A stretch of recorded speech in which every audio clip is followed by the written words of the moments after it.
Okay, we have come back. It's time for case 25. Going once, going twice, dead.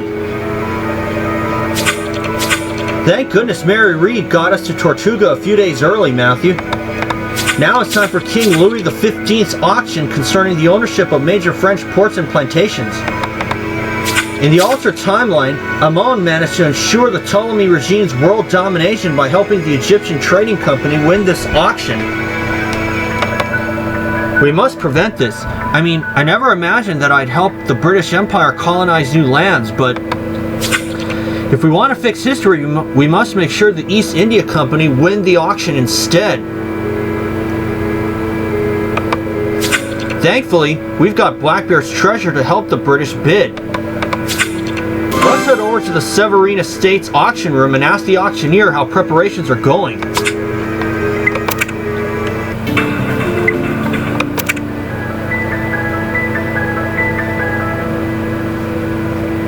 I'm starting a little late because I've been a little elsewhere because my school started.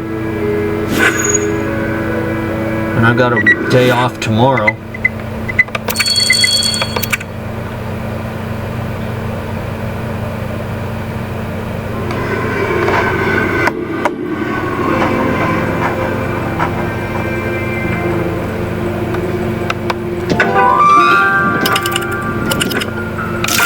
Oh my.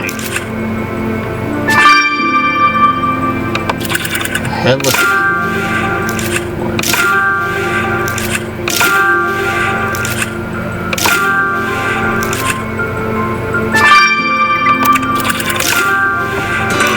Got it.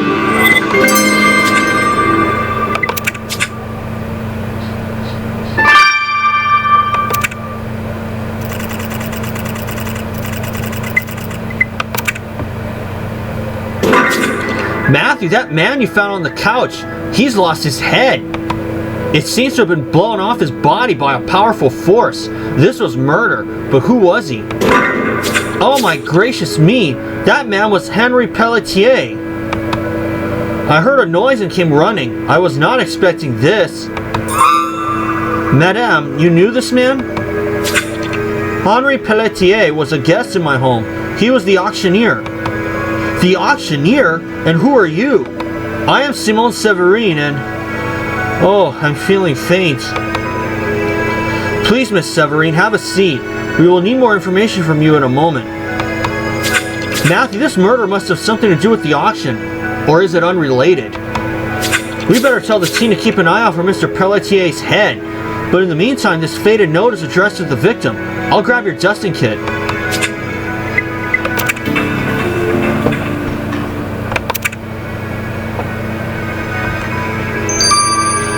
Gonna get some stars. Sit tight, everybody.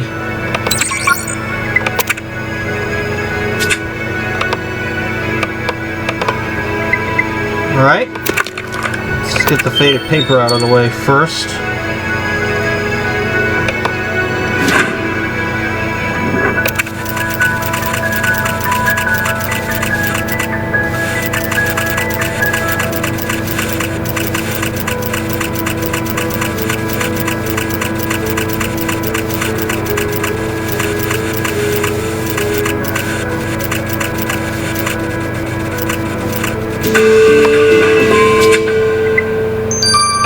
Okay. So this is a poem addressed to the victim, Matthew. It starts with, "Victory cries out the soul. Only body knows the toll." Well, Pelletier paid a toll, to be sure. Still, the poem doesn't seem to be about Pelletier. Later it says, "How can I escape my fate?" As if the person who wrote the poem was fated to do something. I'll be honest, Matthew, poetry has never been my forte. Let's get this poem to Penelope and see what she can find in it.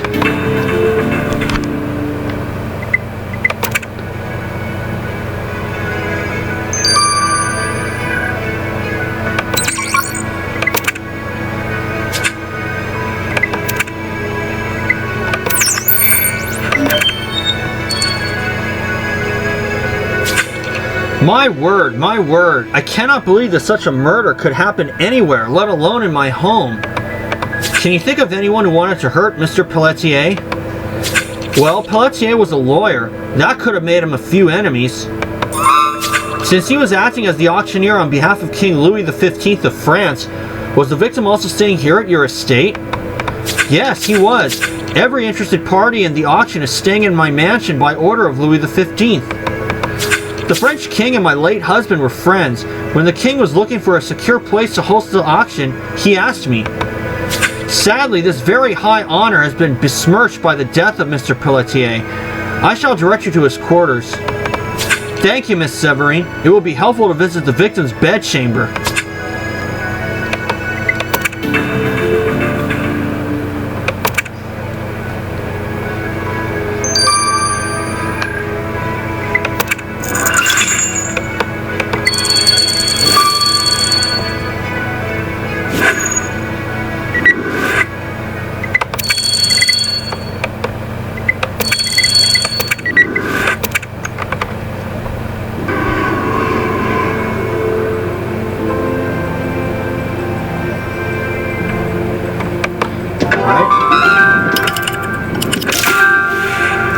Broken frame.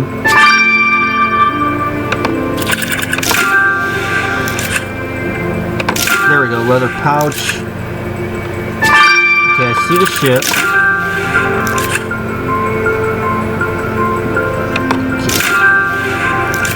Okay. And the mirror. Oh, there's no way I'm gonna get the first star now. Or will I?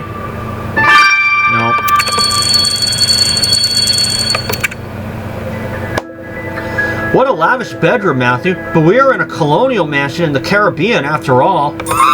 That said, I wonder what's so important that it needs to be locked up in that leather pouch. Could be a clue, you're right. And it appears that someone destroyed a portrait, perhaps in anger. Piecing it together could give us a lead. I hope we find something that keeps us on the trail of the killer, Matthew.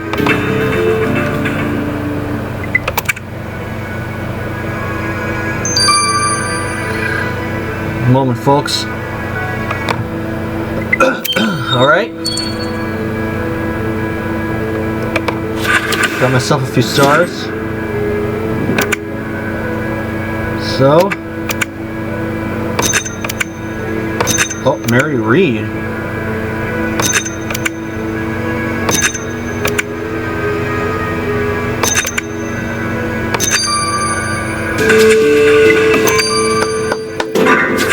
Wait a minute, Matthew. That's a portrait of Mary Read, the pirate who brought us to Tortuga.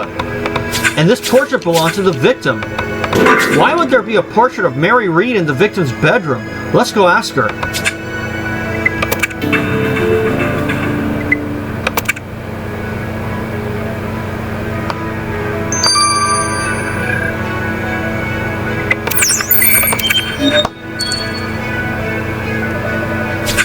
Mary, we're investigating the murder of an auctioneer, and he happens to own a portrait of you. Do you know why? Not a clue. I don't know who this murdered auctioneer you're talking about was. So the name Henri Pelletier doesn't ring a bell? No, but maybe mine did for him. Some of the most upstanding citizens fantasize about a life of piracy. He might have been a fan. But if he was, why was your portrait broken in pieces? Who's to say what goes through a landlubber's mind, Privateer Matthew? Now, if you'll excuse me, I've got a ship to run.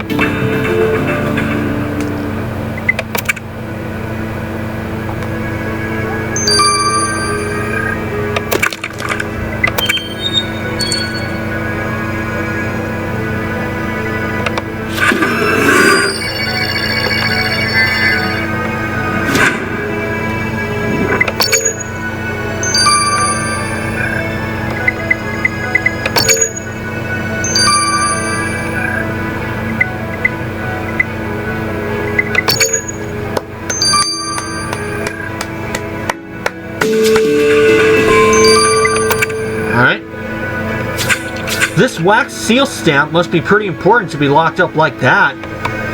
The seal is a monogram. There's a B, I think, and a D. Those aren't the initials of the victim. We'll need to find precisely what this stamp belongs to. Let's run a comparison with local nobles.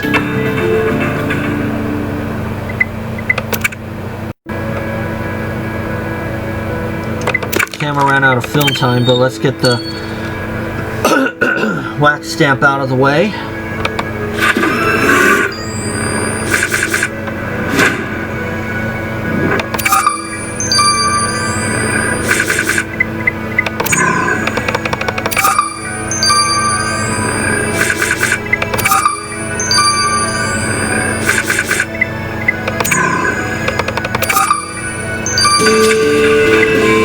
Benedetto D'Agostino.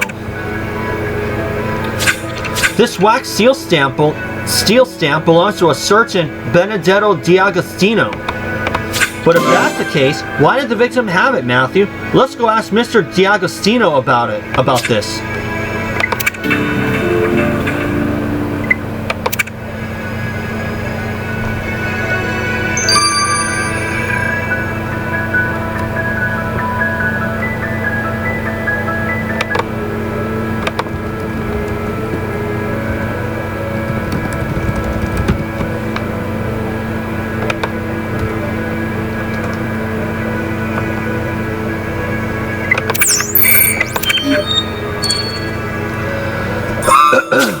Mr. D'Agostino, we found your wax stamp seal in the bedchamber of Henri Pelletier. What was it doing there? Of course you found my stamp there. Monsieur Pelletier is my lawyer. And why do you need a lawyer? There is much injustice in the world, Privateer Matthew. I make sure to sue whoever is perpetrating it at every opportunity. You'd be surprised at how much money one can make this way. So you make your living suing people, and Pelletier helped you? Indeed, and the smell of money is almost as invigorating as limes, which I eat 20 times a day. Would you care for one? No, thank you. Limes aside, is there any reason why someone would murder your lawyer? Murder? Pelletier is dead? This is awful. Now I cannot sue you for treading on my foot. I don't think you can do that. Certainly not in this day and age.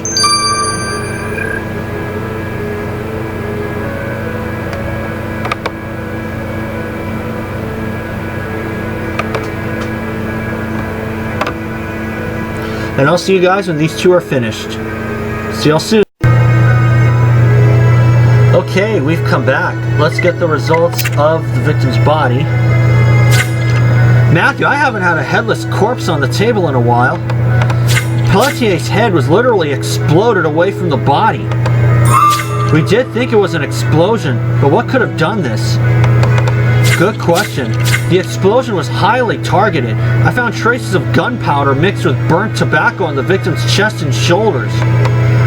My conclusion is that Pelletier was killed by an exploding cigar. So you're telling us that sometimes a cigar is not just a cigar, but a murder weapon? Yep, and the killer knew enough about explosives to have controlled the blast precisely. Well, this detonation demon of a killer will go out with a bang once Matthew catches them.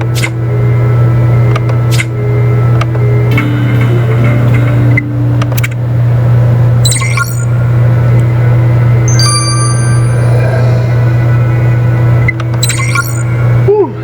Excuse me. Well, Matthew, whoever wrote that poem you found is doing some serious soul searching. However, the important thing is not the poem, but the threat hidden inside it for the victim to see. A threat? Does that mean the poet in question is a potential suspect? Better than that, this poem was written by the killer. Look at the first letter of each line. V-O-U-S. Vous. Doesn't that mean you in French? It does. Reading the first letter of each line spells Vous êtes un homme mort in French, or you're a dead man. Vous êtes un homme mort. Since Pelletier was French, the killer knew he'd be able to read it.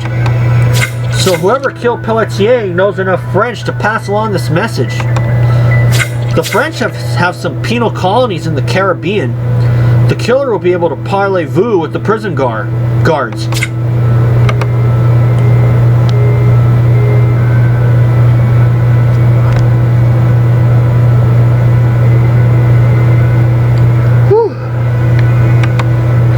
Well, Matthew, we came to this mansion to win an auction against the Egyptian trading company and prevent the rise in power of the future Ptolemy dynasty. But when we arrived, the auctioneer, Henri Pelletier, had his head blown off by an exploding cigar. The host of the auction, Simone Severine, is understandably upset that such a thing could happen in her mansion. Meanwhile, Pelletier's main law client, Benedetto D'Agostino, seems more upset about not being able to sue us than he is about the murder. Matthew, I found something that you must see. I think it's Henri Pelletier's head. Whoa. We're going to see if Amy's right in Chapter 2. Do not go anywhere.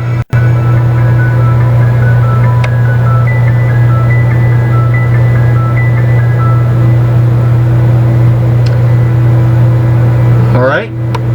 Kind of moving over a little bit. Let's start Chapter 2 of Going Once, Going Twice, Dead.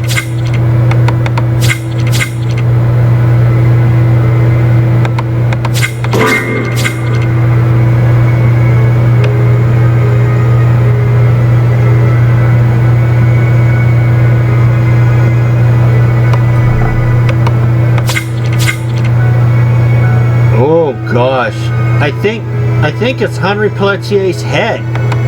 Oh yeah. I would definitely say that this is the missing piece of Henri Pelletier. And you found it on the veranda, then there may be more clues. Let's go check it out, Matthew.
I still got the first star anyway. Nice. So this is where Amy found Pelletier's head. Did you find anything else? Excellent, Matthew. A clue could be hiding in those throw pillows. Have a dig through them. And that broken wood might be important too. You'll have to piece it back together to be sure though. No time to enjoy the view over the moonlit bay. We have work to do, Matthew.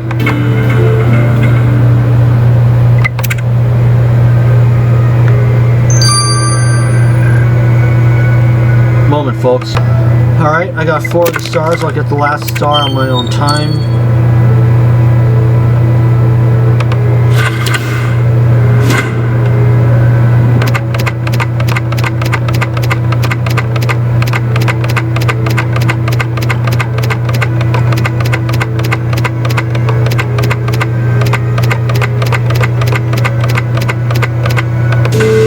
Got it. A cigar butt. Matthew, you found a cigar butt in the throw pillows. It looks like it's been exploded. That must be a fragment of the exploding cigar that blew off Henri Pelletier's head. Let's get it to Theo for analysis.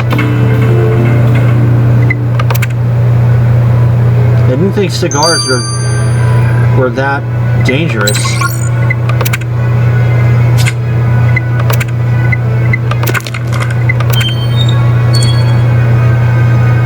Alright. Last one to do.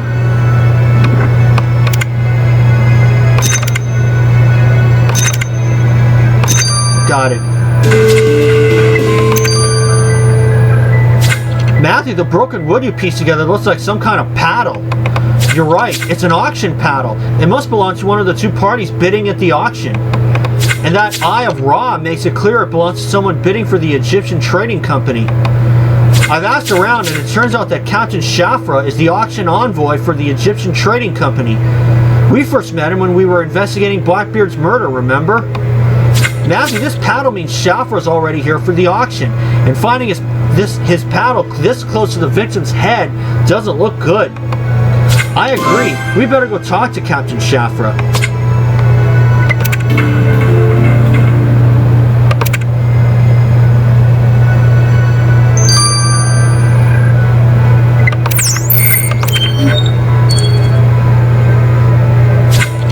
Captain Shafra, we found your auction paddle broken on the veranda of this estate. Not a problem, I have another. I'm not out of the bidding. Well, there is a bit of a problem. You see, we found the paddle near the decapitated head of the auctioneer. The auctioneer is dead, sacre bastet! This is a shock. We must find someone to replace him. The auction must go forward no matter what. That said, I won't be asking you for help. I know that you're in cahoots with the British, so I shan't say a word further.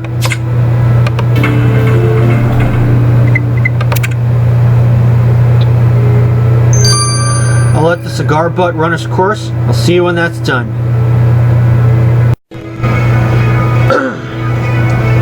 Okay, folks, we have returned. Let's get the results of cigar butt from Theo. Well, Matthew, you've done it. You found what was left of the cigar that killed Henri Pelletier. I found traces of gunpowder in the tobacco. That's great. Since we know the killer touched it, did they leave anything behind on the cigar? Not on it, but inside it. The killer left traces of laudanum on the tobacco and gunpowder they put into the cigar. Laudanum wasn't very well known before the 1700s, but as of 1719 it was being prescribed for nearly everything.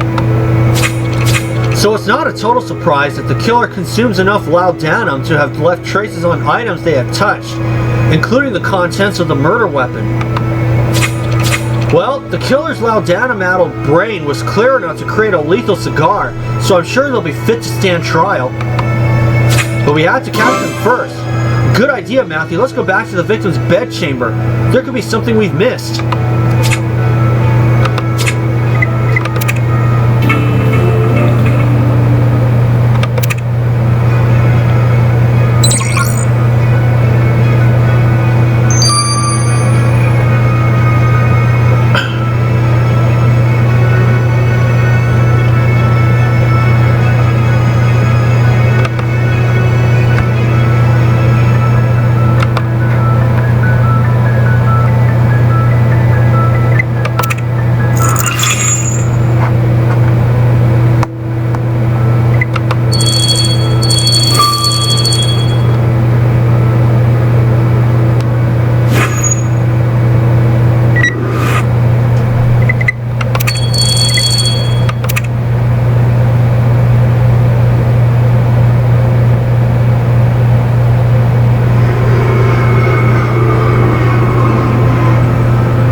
More help.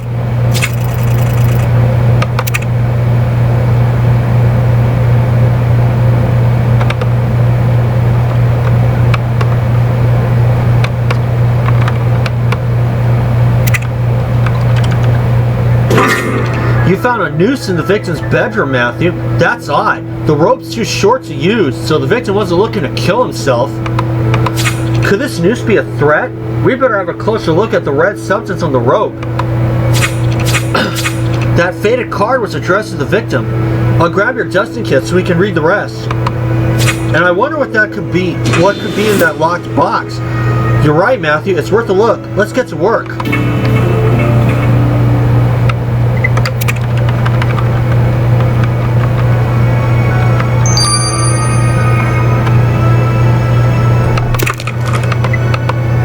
Let's take care of everything right now.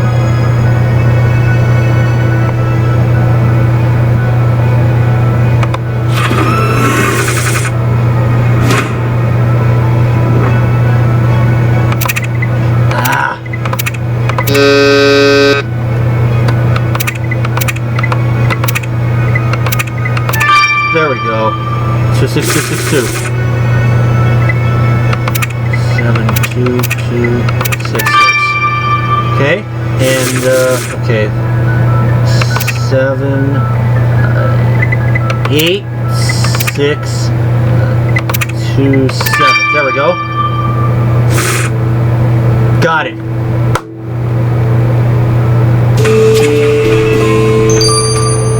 Oh, I don't know what that is.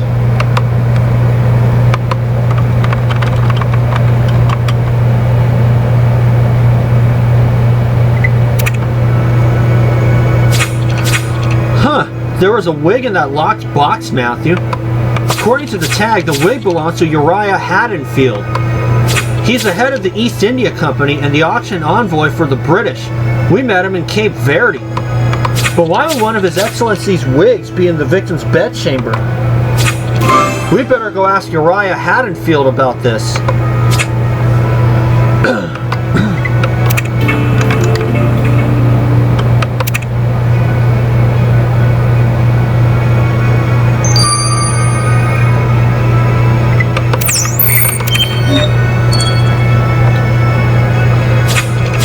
Privateer Matthew, jolly good show. Have you prepared the treasure? Is everything ready for the auction?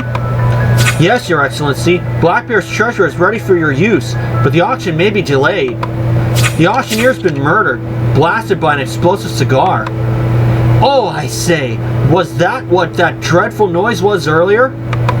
Yes, and we found your wig in his bedchamber. Any idea as to how that might have happened? The porter must have sent my wig to the wrong room. I am also staying in Miss Severine's mansion for the auction, you see. And you haven't seen anything out of the ordinary? No, what a shame that such an upstanding citizen should come to such an end.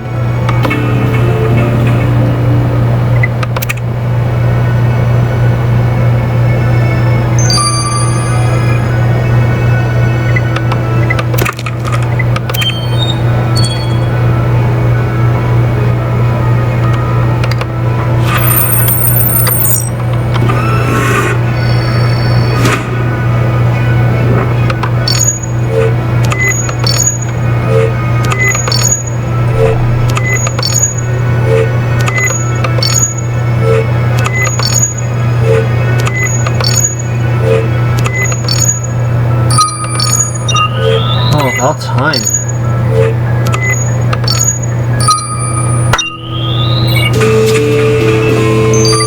Might be paint. Matthew, now that you collected a sample of that red substance from the noose, we better get it to Theo right away.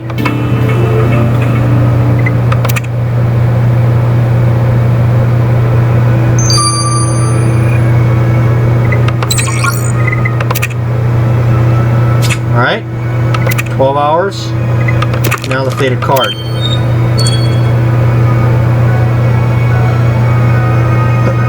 Yeah, it's still been pretty hot lately. It's going to be hot this weekend, supposedly, in Hawaii. And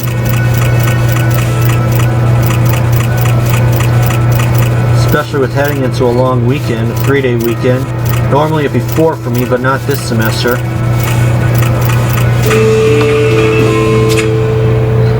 I have a class on Fridays now.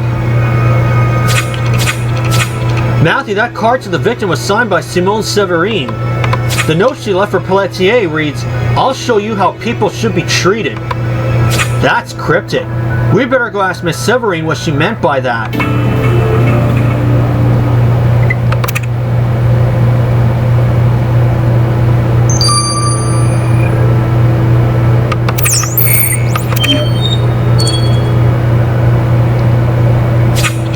Miss Severine, you left a rather interesting message for Henri Pelletier.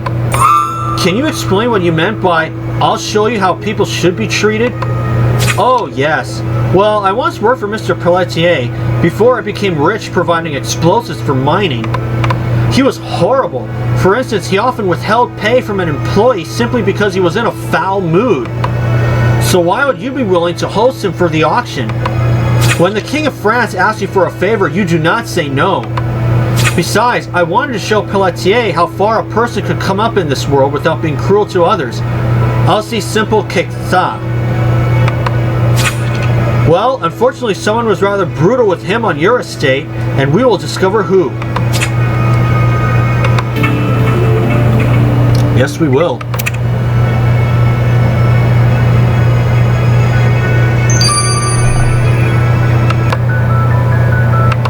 Alright, and we'll see you guys when this is finished. Where the red paint is, that is. The red substance, rather. I'm not going to go out on a limb and say it's paint, even though it does look like it. But anyway, we'll see you all next time. Okay, we've come back. Let's get the results of the red substance. Matthew, the sample you collected from the noose in the victim's bedroom is not what one might first expect. How so, Theo? It's not blood? Oh no, it's a substance that contains both whale oil and crushed cochineal insects. It's 18th century lipstick. Lipstick? Only one of our suspects wears lipstick, Matthew, and that's Mary Reed. But she said that she didn't know anything about Pelletier. We better go confront Mary about this threat to the victim.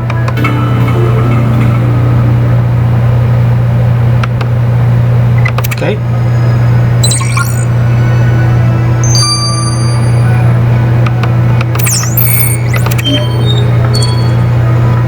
Well, let's see what she has to say. Mary, we found the noose you gave to the victim. Funny you said you didn't know him at all. I didn't lie about that. I had no idea who he was until we got to Tortuga. But you were so worried about this auction, I thought I'd pay the old man a visit to influence him in your favor. By threatening him with a noose? Well, a pirate isn't going to drop by for a nice cup of tea. We have an image to uphold. I could have rigged a little bomb to scare him, but I thought a noose would get the message across without much fuss. And what exactly happened when you paid Pelletier a visit? Well, I turned up, speaking my most menacing French, noose in hand. But the fool got so scared, I had to give him some of my own laudanum to calm him down. I guess after I left, he broke that portrait he had of me. I probably didn't live up to his dreams. Excuse me. I guess not. Look, we appreciate you trying to do us a favor, but please restrain any such help in the future.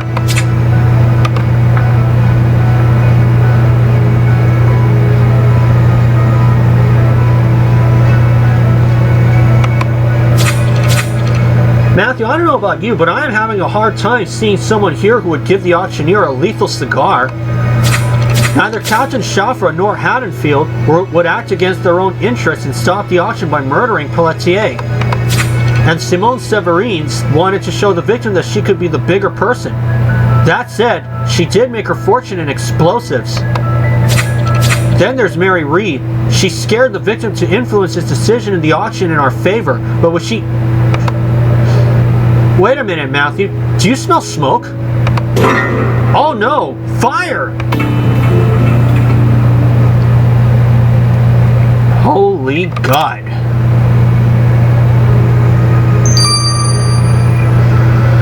We'll get to chapter 3 in just a moment. Don't go anywhere. And we've returned. Let's start chapter 3 of Going Once, Going Twice, Dead. This is where we last left off on. It smells like gunpowder. This whole mansion could blow up. You're right, Matthew. We should try to put out the fire. I'll grab a blanket. I must have done it wrong. Now the blanket's on fire. Out of the way, Matthew. I have water. Thank you, Kai. You saved the mansion and us. No worries, Jack. I know you would have done the same for me. That was close, Matthew. Could someone be trying to end our investigation early with arson? If so, we need to act even more quickly to determine who killed the victim. Let's have another look around the veranda for more clues before something else goes up in flames.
Matthew, that hat's been destroyed, and the embroidery indicates that it belonged to the victim. I don't see any signs of explosion, so someone must have ripped it to bits. We better get that hat back in one piece. And that plaque is odd. Why would there be a plaque for a secondary school here? And Henri P. is among the names listed. P for Pelletier. But what on earth is urine hat? You're right. It appears that the real name was scratched out. You need to decipher it. And what is this turtle eating? Oh no, that looks like a note to the victim. The turtle can't have that for a snack. I'll put it down by a plant or something. The note says, Pelletier, how dare you threaten to nullify the auction result? Pelletier was toying with the idea of canceling the result of the future auction, but in whose favor? Which side was he on? We must find out who wrote this note. Maybe a sample of the substance on it could tell us. Have at it, Matthew. There's no time to lose.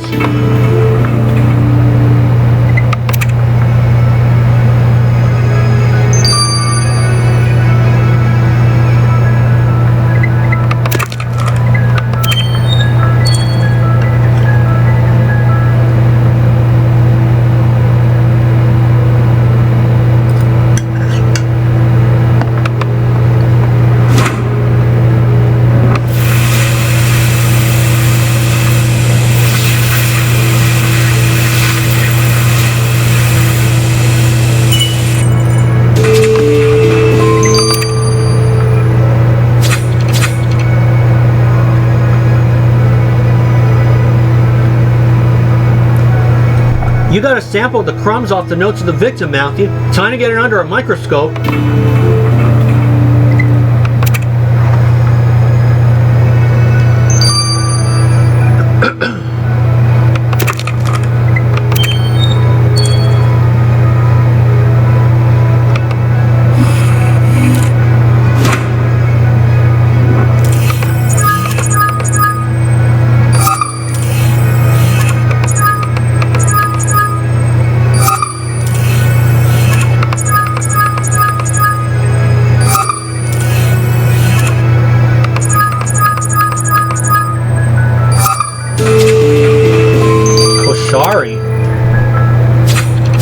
So Matthew, does that substance tell us anything about who wrote the notes of the victim? You found lentils, chickpeas, crispy onions? That sounds familiar. You're right, Matthew. That substance is koshari, that dish we learned about in ancient Egypt. But if anyone is eating koshari, it must be Captain Shafra of the Egyptian Trading Company. So the victim threatened to nullify the results of the future auction, and Captain Shafra was upset. We need to find out more about this.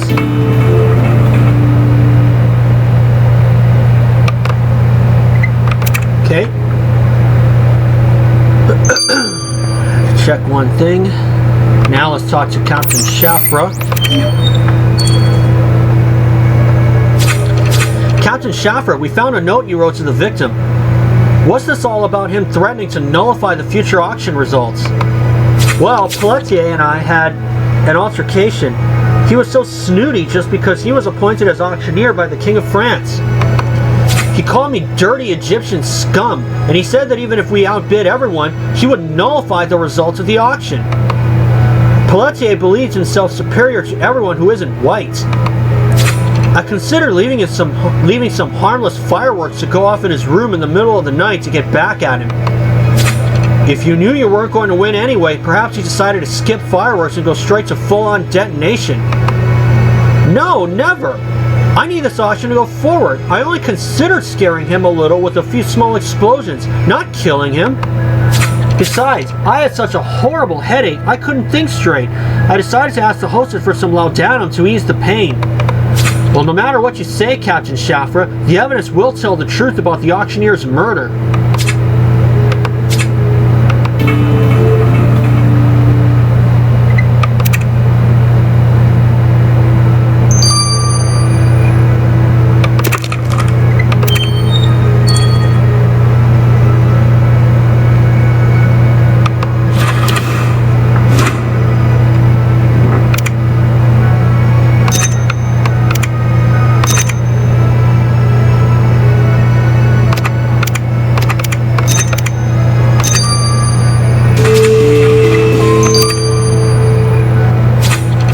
pieced the victim's hat back together, but what are those bleach spots?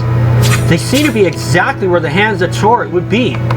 We better get this hat to Orlando. He'll know what could do this to fabric, and then we'll know who destroyed it.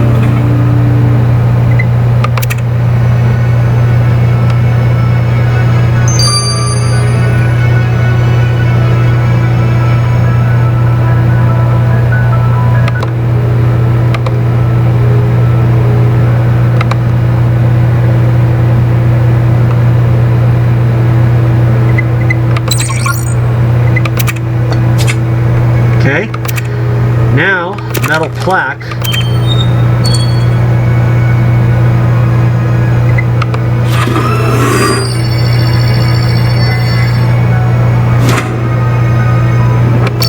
Uriah H.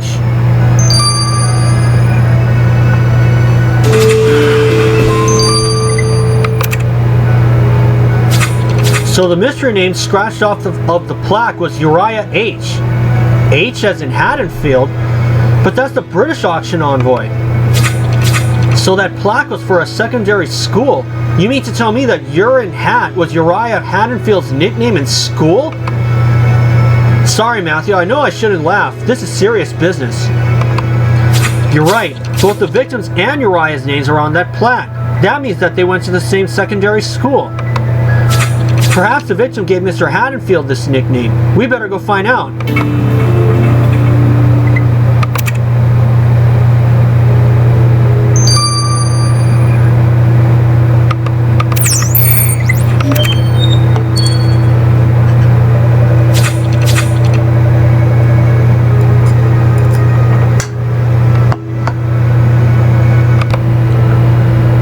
Sorry guys, had to eat my spoonful of mac. Your Excellency, in our investigation we came across a strange plaque which proves that you were at school with the victim. You never mentioned knowing him. I didn't mention it because I wanted to forget. The man was a reprobate even then. He bullied me mercilessly. Being called Urine Hat was just the beginning. With that you can only imagine what the other boys actually did to my hat. Clearly, Pelletier hadn't changed one bit. When I arrived yesterday, he would only call me Urine Hat. He even brought that stupid plaque to an auction ordered by the French king just to make me look the fool. And perhaps you had enough of the bullying and decided to teach him a lesson he should have learned. Sorry guys, time ran out. Never. I've built my whole life from success to success to prove the likes of him wrong. I would never stoop to his level.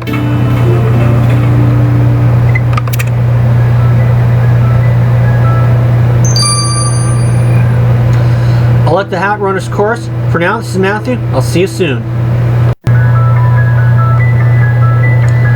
And we've returned. Let's get the results of the hat. Oh, Matthew, what a shame that this hat has been so damaged. It's a perfect example of a lawyer's hat from this time period. And do you know what might have bleached the fabric in the early-ish 18th century? Certainly, citrus juice bleached this hat, plain and simple. From the scent, I would say it was lime juice. Whoever ripped the hat had plenty of that all over their hands. It soaked into the fabric and bleached it. Lime juice? Benedetto D'Agostino eats a lot of limes. He even offered some to us. We better find D'Agostino and ask him why he destroyed the victim's hat.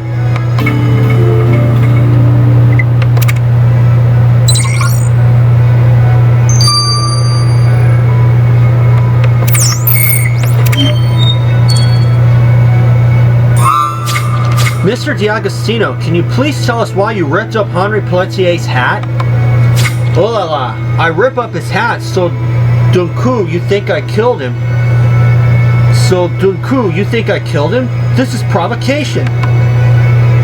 Well, I didn't blow him up, but I was very unhappy with him. Pelletier told me that after the auction, he would retire and go somewhere that I could never find him. But I have 25 different lawsuits in the Caribbean alone. I needed Pelletier to maintain his law practice. When I said I wouldn't sue him, he laughed in my face. So I needed to show him that I could be savage if necessary. Well, for your sake, I hope you stopped at destroying his hat and didn't harm the head that wore it. Or you'll definitely need a lawyer.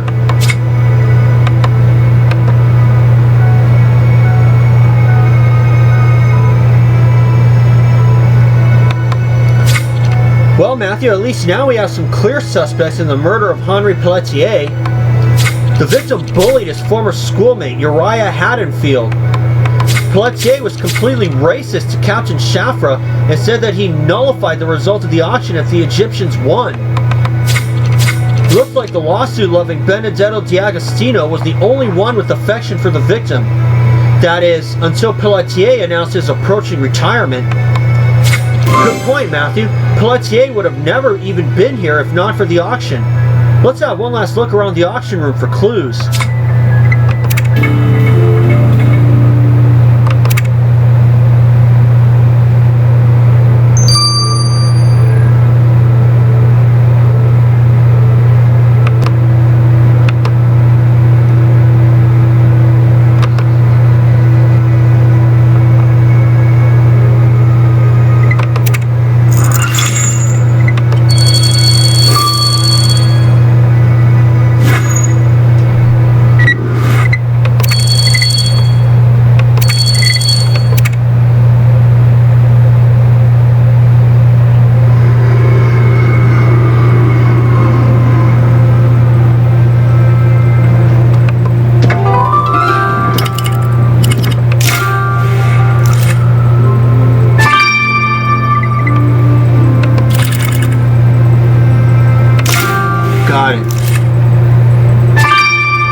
Star. That's a cigar cutter, Matthew. It must have been used to cut the tip from the cigar that killed the victim. There's a dark liquid on that mechanism. We'll need a sample of that right away. And was that wastebasket once an elephant's foot? How sad to think that sort of trophy collecting used to be normal. But you're right, Matthew. We need to pay more attention to what's inside that wastebasket. You have a look. I'm not touching that thing. Great, thanks a lot.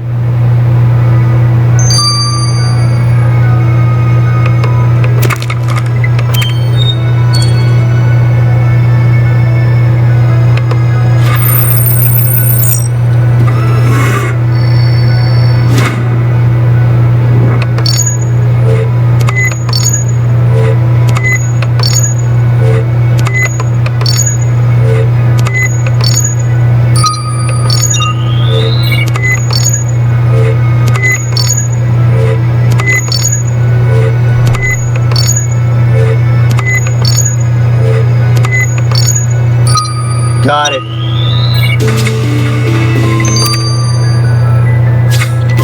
You got a sample of the dark liquid from the cigar cutter, Matthew. Let's get it to Theo.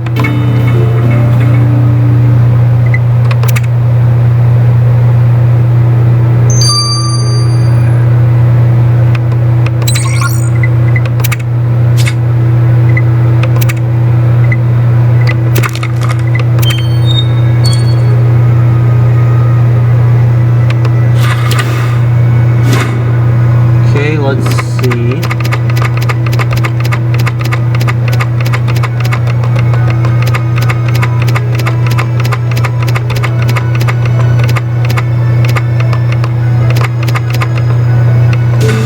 Got it. Laudanum bottle. You found a laudanum bottle in that awful wastebasket, Matthew. We know the killer takes laudanum. We need to get this bottle to Theo.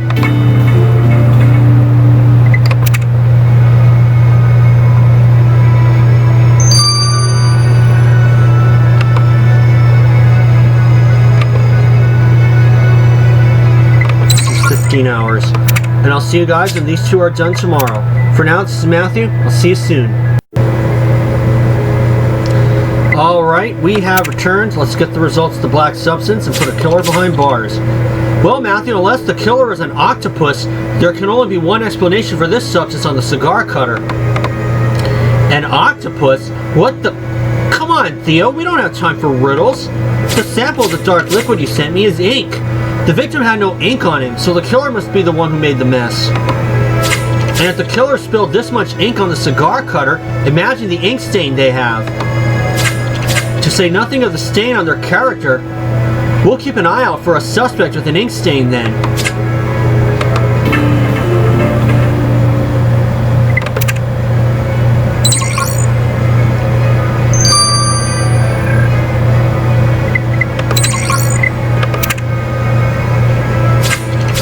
Matthew, you've done it again. This laudanum bottle was definitely used by the killer. There were traces of gunpowder on it. Although I couldn't lift any fingerprints, I have other information for you. The killer drank directly from the bottle. And that means they left DNA. Precisely, Jack. I managed to analyze some of the killer's saliva left on the lip of the bottle. Using methylation sensitive analysis, I was able to pinpoint the age of the killer as under 40. Well, it just so happens that we have a handful of 30-something suspects, one of whom is the killer.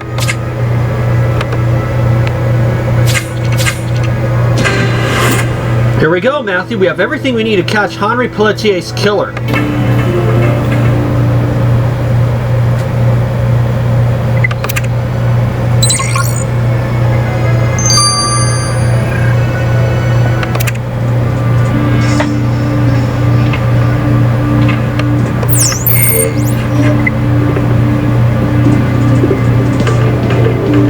No stain. Mary Reed is my age, and she definitely doesn't have a stain.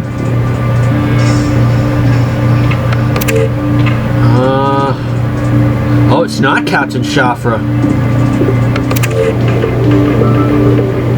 It's not Uriah Haddonfield. Oh, wait a minute. Oh, wait, yes it is the estate owner. I didn't even see this.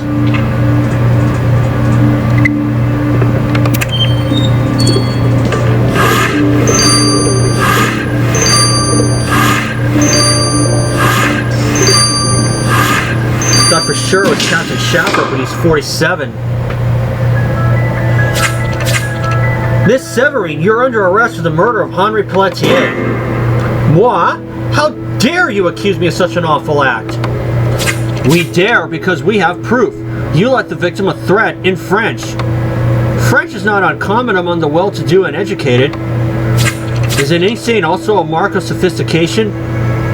You not only have ink on your dress, but so does the cigar cutter used to prepare the murder weapon. Miss Severine, stop playing games. We know very well that you killed the victim. Ha! You call Henri Pelletier a victim? That man killed my family. He what? I told you that I was once Pelletier's employee, but that wasn't entirely true. I was a slave. And so were my parents and my sister, until he sold my parents away from his tobacco plantation. After my parents were carted off like cattle, my sister and I tried to escape.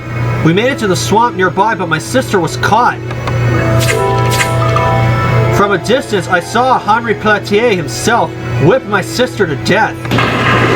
I swore that instant that I would be richer and more powerful than he ever was, and that I would exact revenge for what he did to my family.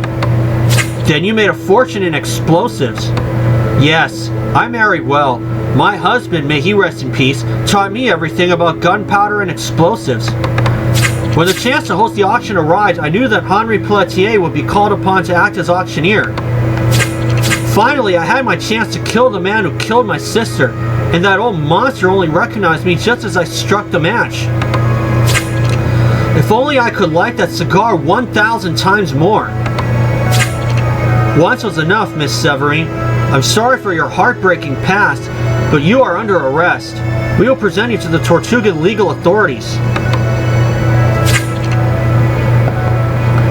What a disturbing motive for murder, Matthew.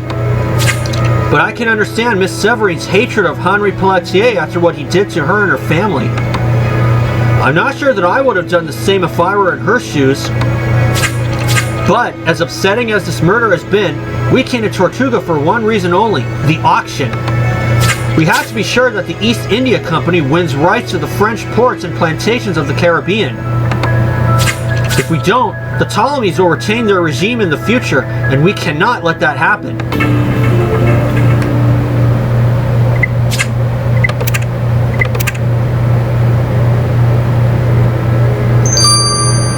You're right about that. We'll go to Sink or Swim 5-5 after this. Don't go anywhere. And we've returned. Let's start Sink or Swim 5-5 and get to the auction.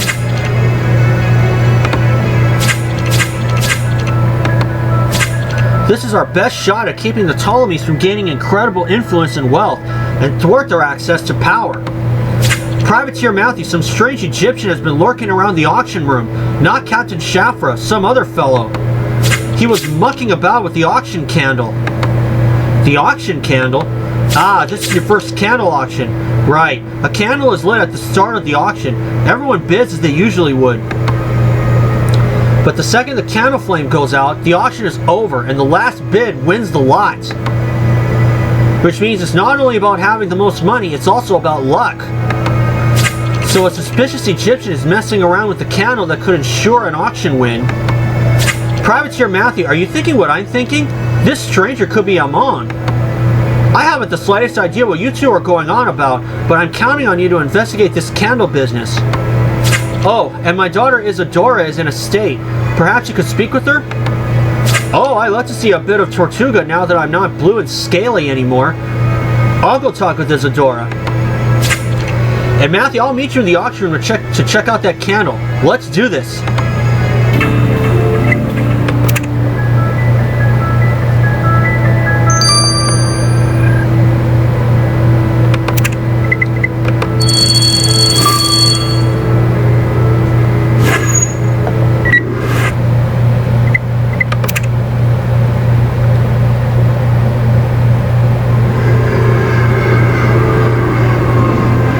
Excuse me.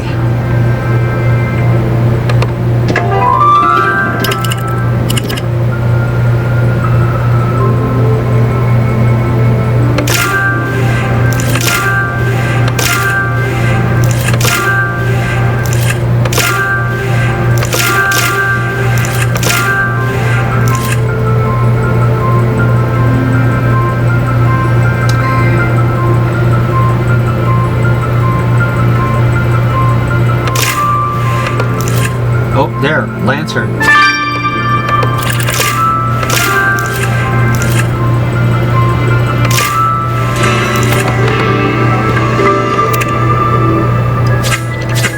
You found a locked glass lantern, Matthew, and there's a candle inside. This must be the candle being used for the auction. And the candle must be protected to keep it from being blown out too early. Let's unlock that lantern.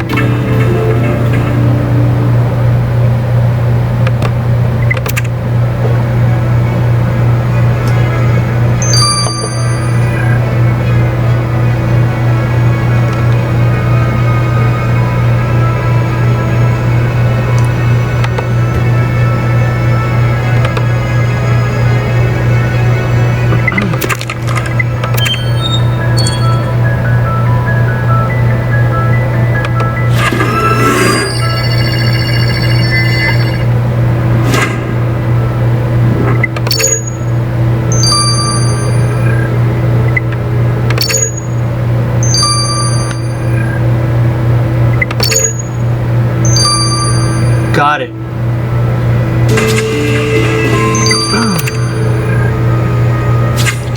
You've unlocked the lantern, but this candle doesn't seem quite right, Matthew. If I'm not mistaken, part of this candle is made of silicone. We've got to get it to Kai.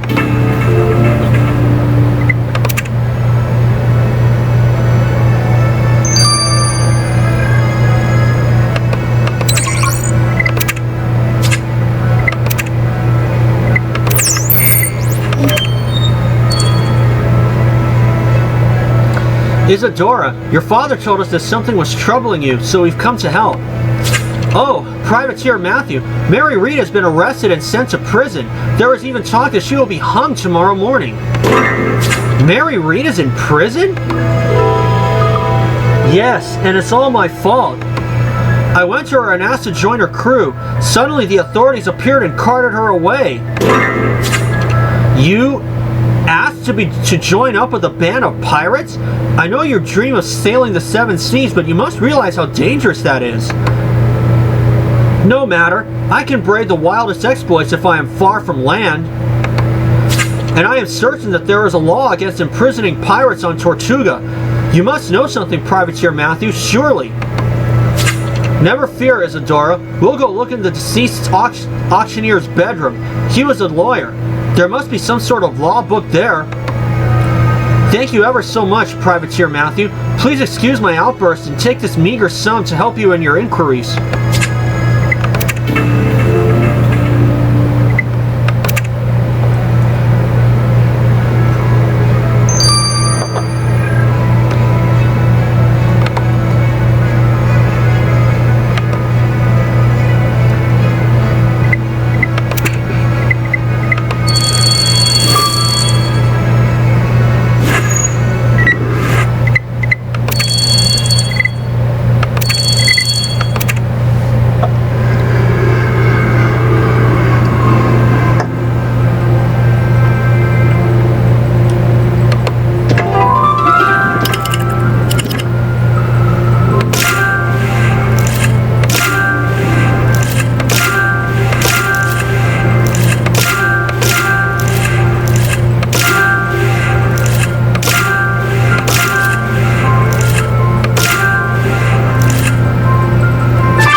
Got it.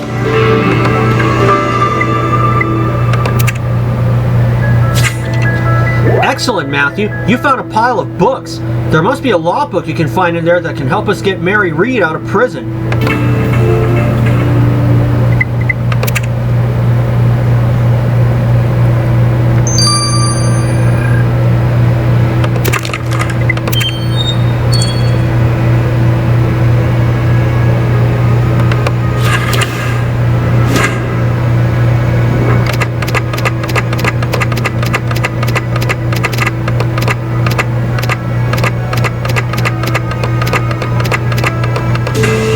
Got it. Law book, Laws of Tortuga. Matthew, you found a volume called Laws of Tortuga in that pile of books. This book must contain the legal code that could free Mary Reed. Let's get it to Orlando.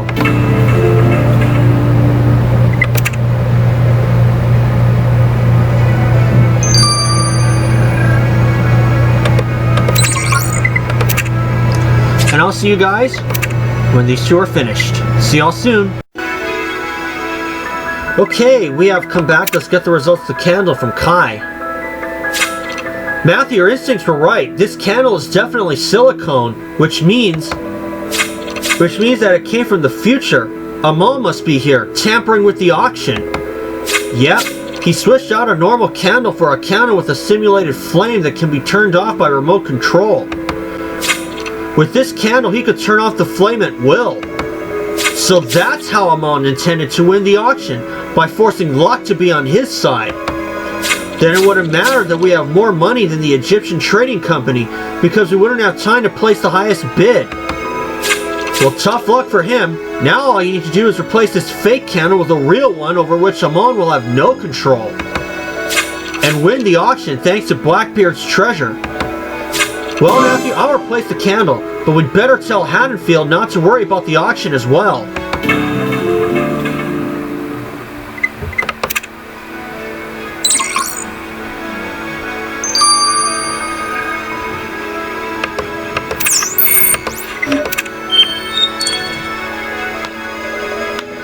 Your Excellency, we have good news for you. Thanks to your tip about the strange Egyptian in the auction room, Privateer Matthew was able to ensure that the auction candle was perfectly normal. We are now certain that the East India Company will have a fair chance in the auction for the French ports and plantations. Excellent news, Privateer Matthew. I do hope a new auctioneer will be found swiftly. Let us repair to the auction room and prepare to win this auction. But first, we should obtain sustenance. One can work up a terrible appetite during an auction.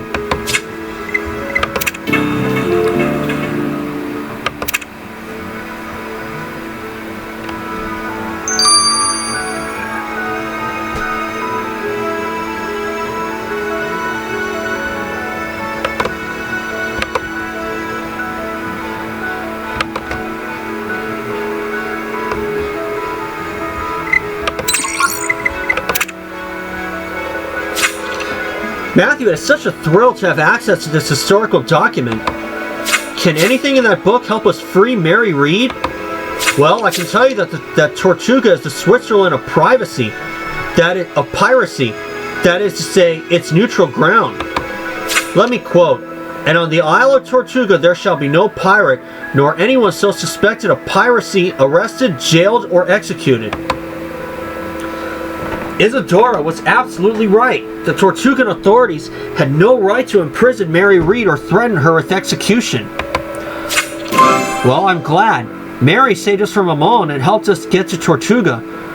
Let's go find Isadora and tell her the good news.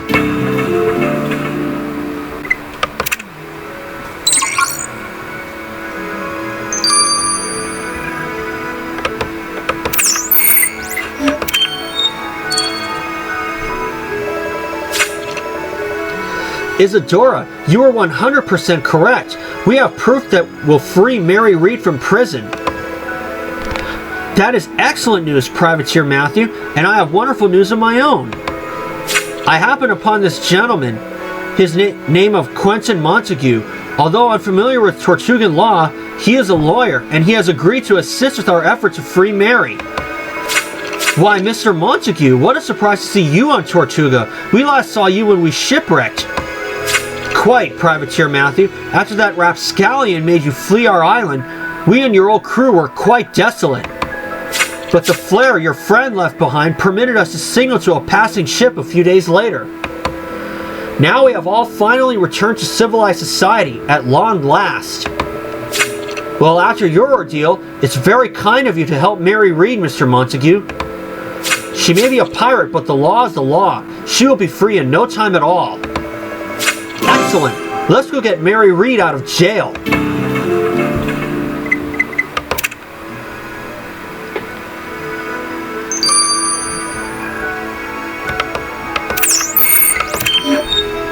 Let's free her. Thank you, Privateer Matthew. I'm a free woman again. You really are a good lot. And so are you, Isadora. So you are saying that you fancied a life on the open sea? I would. If only I could join your crew on the Black Sparrow, I'd be ever so happy. But Isadora, what would your father say? Never fear. I believe I may be able to convince him. He may be impressed with my now thorough knowledge of pirate law. Speaking of law, once you've finished, would you mind coming to the Severine estate? The French king is selling ports, and we need an auctioneer. An auction? In the name of King Louis XV? Why, certainly, Privateer Matthew. It would be an honor. We shall meet again at the Severine estate. Before you go, Privateer Matthew, for saving my neck and helping me find a charming new crew member, I want you to have this Royal Navy jacket I plundered.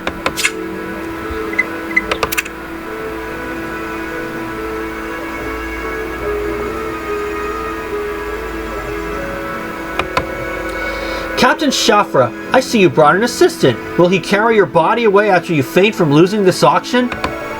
Your Excellency, it is you who must prepare yourself to lose.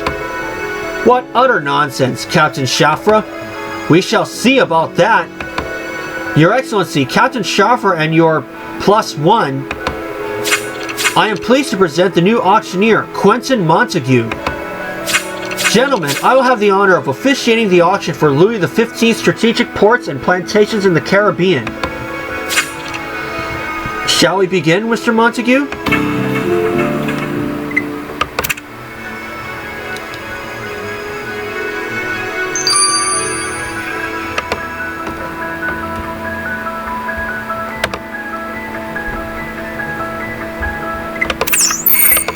Let's go through with it. The candle is lit. We shall start the bidding at £50,000. 100,000. 120,000. 150,000. 170,000. What? But it should... Why is the candle still? 200,000 pounds. We cannot bid further. We are out of money. Oh, jolly good show. We've won the auction. In the absence of a counterbid, the auction for French ports and plantations in the Caribbean has been decided in favor of the East India Company for 200,000 pounds. And even before the candle was out. Quite.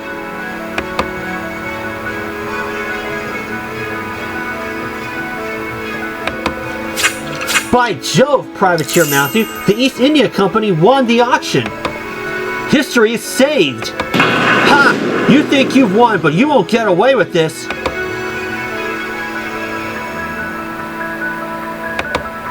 Oh no. Orlando was shot. Oh no, Orlando! Amon just jumped off the veranda. Matthew, go look on the veranda for clues to where Amon might be going. Meanwhile, we'll help Orlando.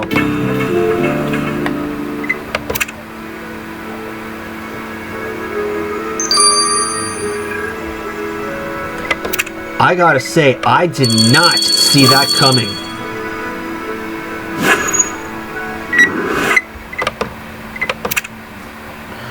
How many of you else saw that coming? I hope we can save Orlando, though.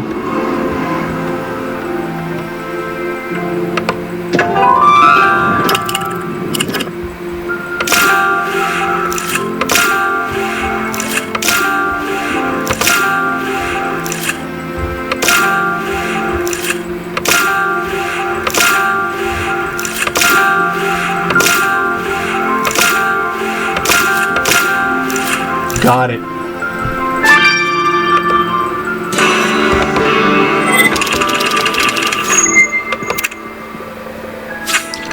Amon is gone, Matthew. But you're right, that crate top wasn't here before. Is it to do with Amon? We need to see what's written on it. I'll grab your dusting kit.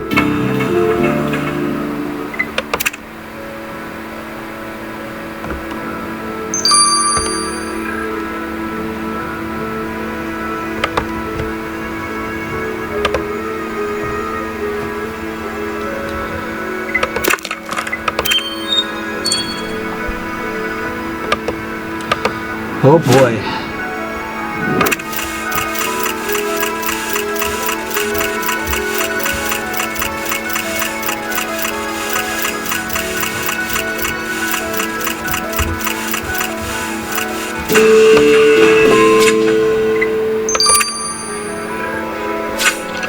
Oh no, Matthew, that crate top says, just it filled guns. And the crate was held aside. Sorry guys, ran out of film time. So Amon must have loaded some guns into his machine. This is terrible. What does he intend to do with them? What if he's traveling to another time period as we speak? Well, wherever and whenever he goes, we'll know. But Kai, how can we possibly know? During the auction, I slipped a tracker into Amon's pocket. It's a technology I've been working on, a variation on the beacon I created in 1960s New York. It will allow us to know the place and time to which Amon has traveled. That's brilliant, Kai! So when will we know where Amon is? Well, we need to wait until the receptor picks up the tracker's signal, but that should be any moment now. Well, I hope it picks up Amon's signal soon. While we wait, let's go check up on Orlando.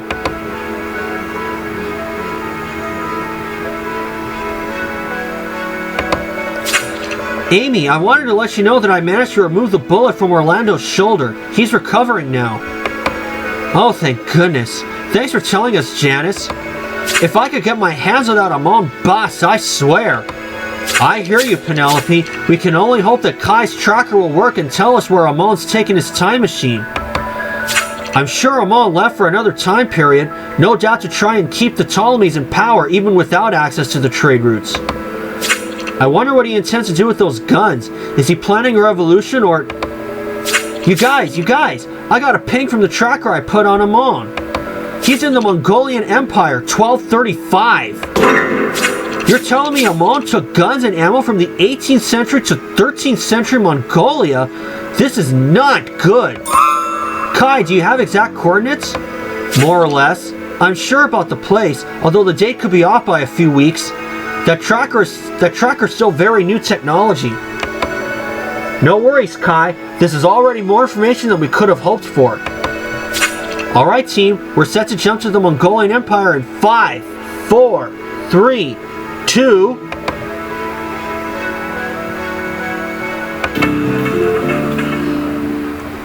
And we're going to Mongolia for the final district.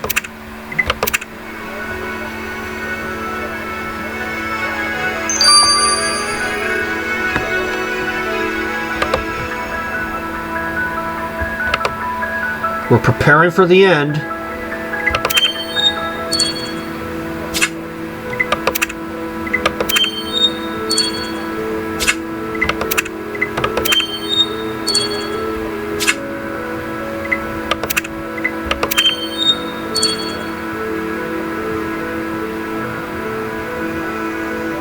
Medieval Asia, 5 new cases.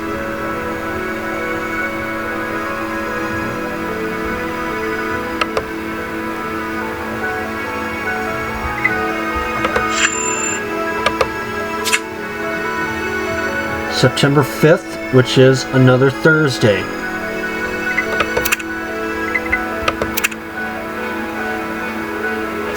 So we're going to end it here, but first,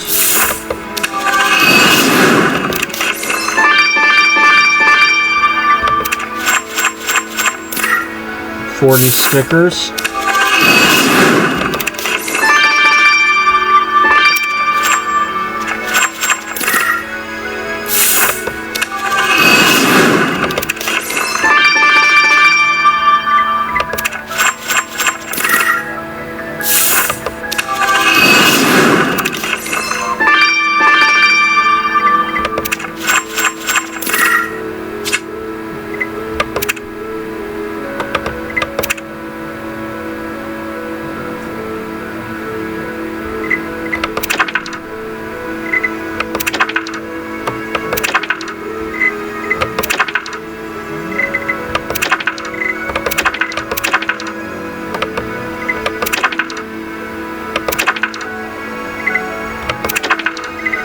Okay.